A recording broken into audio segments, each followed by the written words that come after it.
If you're here because your heart feels shattered from losing someone you love, and now you're struggling to find light in the darkness of grief, I understand that place all too well. And it's perfectly natural if you find yourself changing in ways you didn't expect. Maybe you've become more fearful or more angry, or you find yourself worrying obsessively about your loved ones, or feeling like waves of emotion that seem to come out of nowhere. And now you're wondering if this heavy feeling is forever, or if you will ever truly feel like yourself again. In this video, I'm going to share how I have been finding healing after losing my brother, including the life-changing experience I had at an Abraham Hicks workshop in Scotland. So if you've been searching for a different perspective on grief, one that offers both comfort and might help you breathe a little easier, I hope my journey can be that gentle light you've been looking for. Now, 12 years ago, I lost my precious younger brother, Edozie, and he was about 16 at the time. He was very sick before he died, and I did lose a part of myself too when he died. You've probably heard people say that time heals everything, right? But sometimes, even after all these years, the memories feel so vivid, so present, like they just happened. Like they just happened yesterday. And I carry his beautiful spirit with me in everything I do. Well, 12 years ago, I was way younger and I did not know how to process the emotions I was having. So I was always angry and I felt like there was no point being happy. Why should joy or happiness exist in a world where something this bad can happen? Like, why in the world would something like this even happen to us? So I found myself lashing out and then, transferring aggression whenever those feelings surfaced. And another way this really affected me was how fiercely protective I became of my family. Almost to the point of an obsession, like, don't eat this, don't go there, text me when you get home, be safe, be careful. And these constant warnings, they were born from, the fear of experiencing that kind of pain again. I had good intentions and it came from a pure place of, wanting everyone to be safe. But over time, I learned that living in constant fear, isn't really living at all. And this heaviness, the weight I carried, it followed me for years until I discovered Abraham Hicks' teaching. And honestly, it felt like someone opened a window in a room that had been dark for so long. Because what it did for me was it changed the way I understood grief and healing. Now, if you haven't heard of Abraham Hicks, I'm excited to share this with you. Abraham's wisdom comes through Esther Hicks, who channels this amazing collective consciousness called Abraham. I know it might sound a bit different, but just stay here with me. Now, Abraham shares this beautiful way of understanding life, not as something that ends, but as something that flows and transforms. It's like a continuation of energy and consciousness beyond, the physical form. So for 3 years or over 3 years now, Abraham's teachings have helped me change my understanding and release most of my own personal resistance to physical death.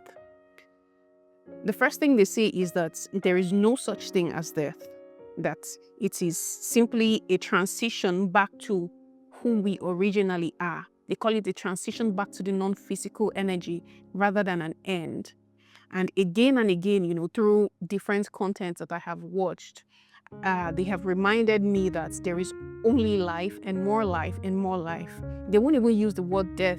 They playfully call it transitioning or croaking, just to lighten the mood around the idea and not see it as a sad or scary thing, but as a journey back to our pure energy form. And I actually think it would be better if I let Abraham explain this in their own words. So here is a short clip that captures the essence of their teachings on grief and transition better than I ever could. When someone that you care about goes away, whether it's a lover leaving or someone moving far away where you don't see them, or somebody having their what you call death transition, and you think you're missing them. You're not missing them. What you're missing is the alignment that you had before you were focused in this way. In other words, grief is not sadness that your father or mother died or are dying. Grief is the missing of who you are.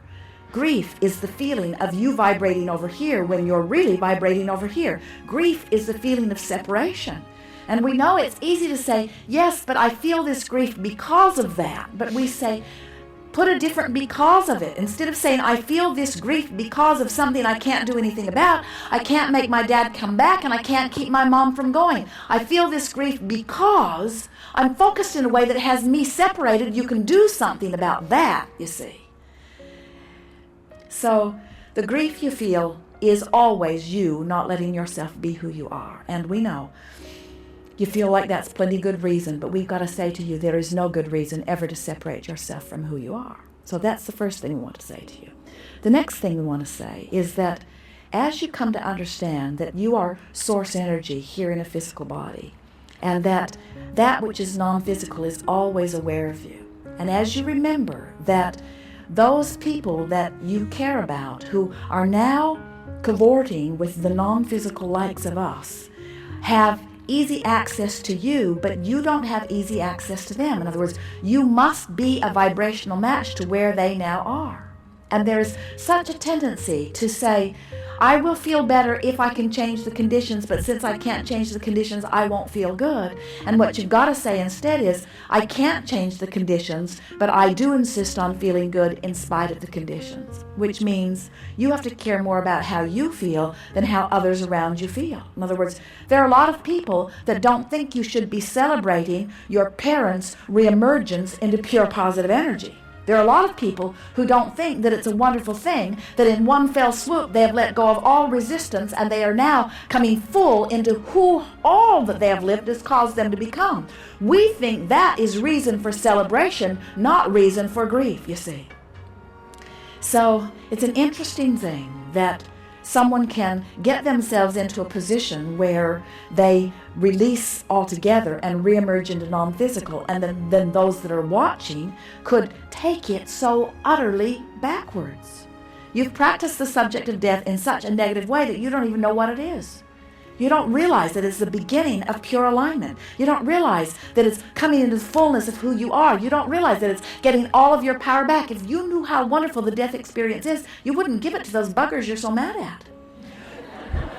So long you've been equating death with something that is bad. That could kill you. That could kill you, they tell you. Oh, that could kill you. Oh, as if it's a terrible thing to die, when there's no such thing as death, and it's not a terrible thing to reemerge into the fullness of who you are.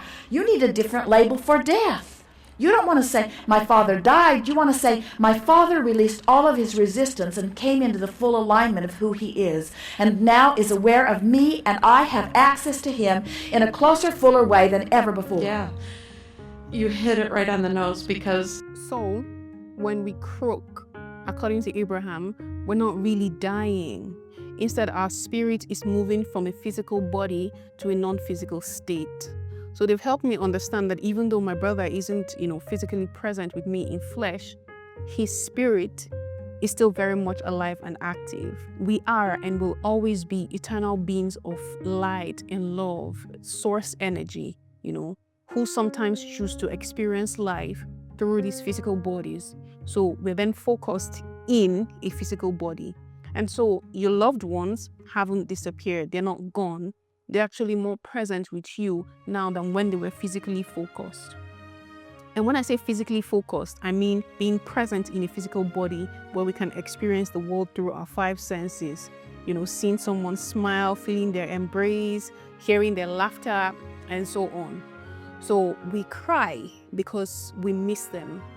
We can't sense them with our physical senses anymore, but they're still right here, just in a different way. They're in those unexpected moments when you feel a wave of peace wash over you, or in those small coincidences that just make you smile, in those times when You just know that they're near in every step you take, in every thought you think, in every bite you eat, like in every physical experience you have, they're there.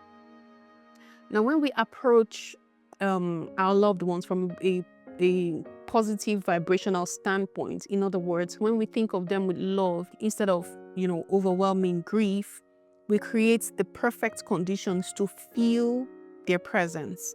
And so this understanding didn't just change how I dealt with grief, it changed, my entire approach to life. Because over time, as I began to heal, as I started feeling better, I found myself, looking for more ways to appreciate people that are still physically present in my life. And I began practicing, meditation and mindfulness and finding moments of peace and joy, and like just slowly releasing that grip of fear that just had me micromanaging, everyone in my life, just out of fear of losing them too. So the love between you and your loved ones who aren't here anymore never dies. It's not dead. It continues, it evolves. And if you open your heart, it can become, even more profound than you ever imagined. You know how sometimes you find exactly what you need right when you need it the most? That's what Abraham's teachings have been for me this past 3 years.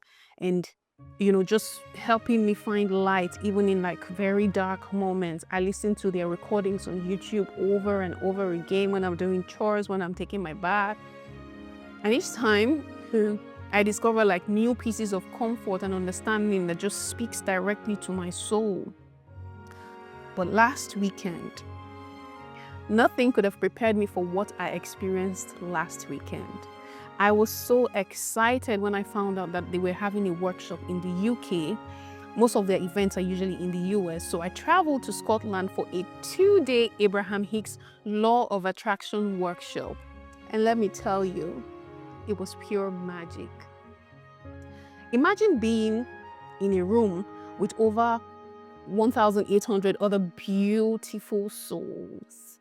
Each of us carrying our own stories, our own hopes, our own dreams.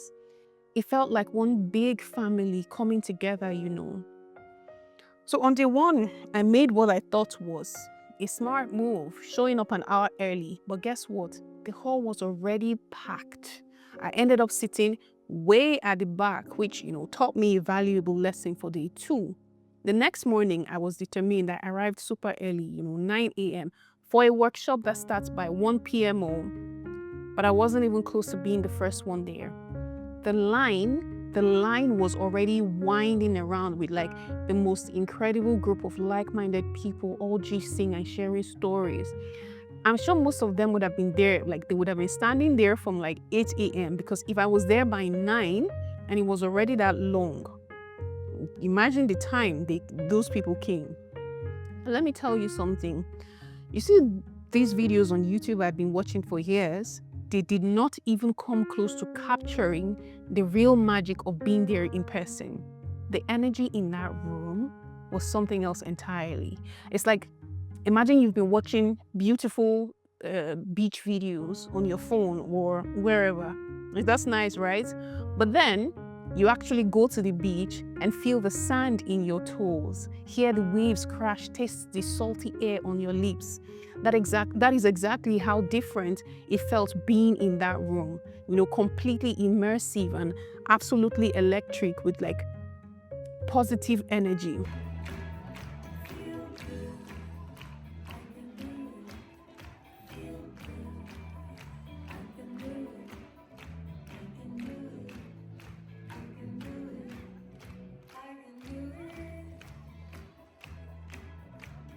So the way the workshop works is that throughout the day, people would, raise their hands to ask questions. And if they're picked, they would make their way to the stage to speak with Abraham. But what made it like truly, truly, truly special for me is that as I was sitting there at the back, obviously, even if I raised my hand, I was too far behind and I didn't expect to be picked. But as I was sitting there, way behind, listening to like different people ask their questions, share their stories, their struggles, their pain, their hopes, I found myself, nodding along in agreement. I kept seeing like little pieces of my own journey in their words. So even if I wasn't the one asking the question, I was getting answers I did not even know I needed. Like questions that hadn't even fully formed in my own heart were being answered. It was like the universe had like this perfect way of making sure that everybody got exactly what they came for. I lost count of how many times I like got goosebumps thinking, oh my God, oh my God, oh my God, that's exactly what I've been wondering about. While listening to someone else's conversation with Abraham, time and again, I would think that is exactly what I needed to hear. That is exactly what I needed to hear. The, synchronicity was incredible. But what really touched my heart was the energy in the room. Listen, I wish I could bottle it up and share it with you. Imagine being surrounded by like hundreds of people who just get it, who deeply understands that love transcends the physical form. We weren't just an audience, we were a community holding space for each other's growth and healing. We were united in the knowledge that well-being isn't just possible, it's natural. It was pure magic.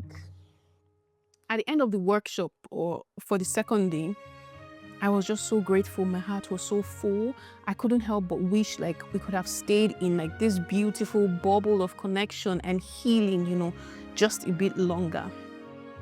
So I carried an incredible sense of peace that felt like coming home to myself. It was like finding a piece of my heart that had been waiting patiently for me to rediscover it. And now I get to share this light with you. So I will tell you that the path through grief isn't about getting over your loss, but it's about transforming your relationship with it.